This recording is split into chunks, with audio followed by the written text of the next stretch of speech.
Here we have the optional accessory for the Zora, which is the Attendant Bracket.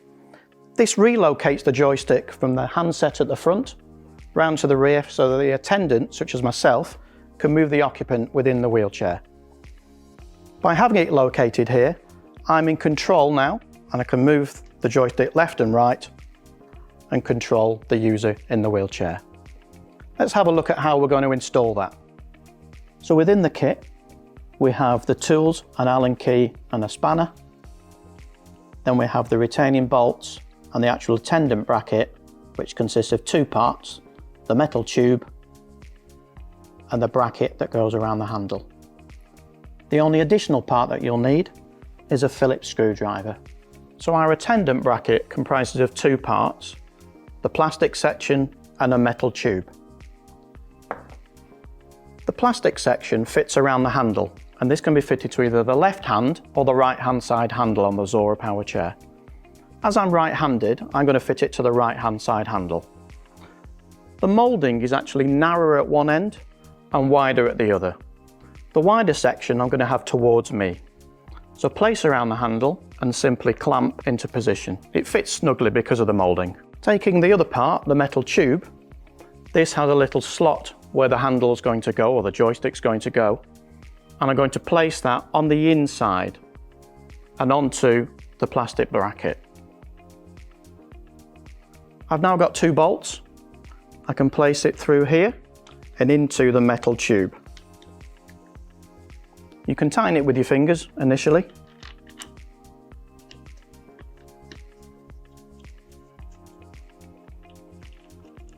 And that's now placed in position. And with the toolkit comes a little Allen key. Using the longer end if you wish, it's faster to tighten up those little bolts, front one and the back one.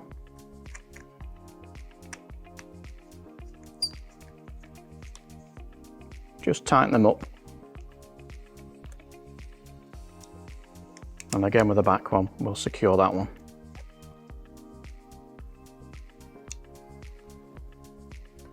In the kit, we have a washer and a nut to go onto the back side of the actual bolt.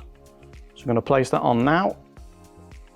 One on the front, tighten up. And then the other one, again a washer, and then a nut. Tighten into position. Again in the kit, we've got our little spanner, which has got a handle on it if required. So we can place that onto the actual nut, and then using our Allen key, we can hold and just secure that into position.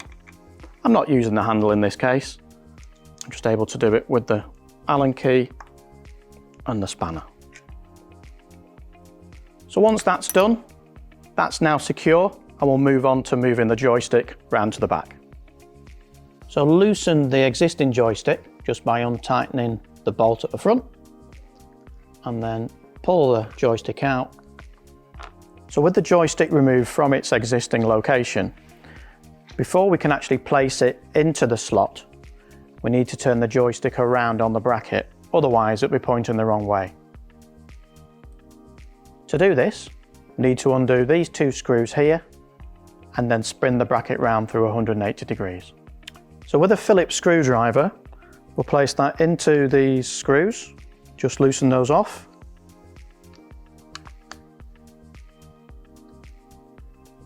And then once they're loose, you can use your fingers to remove them both. So with the bracket removed, we'll curl the cable around. So it's just coming around like this. And then move the bracket now back into position. And with the existing screws, we'll place those back in. Do one at a time. I find putting one in first, and then the other one we can line up.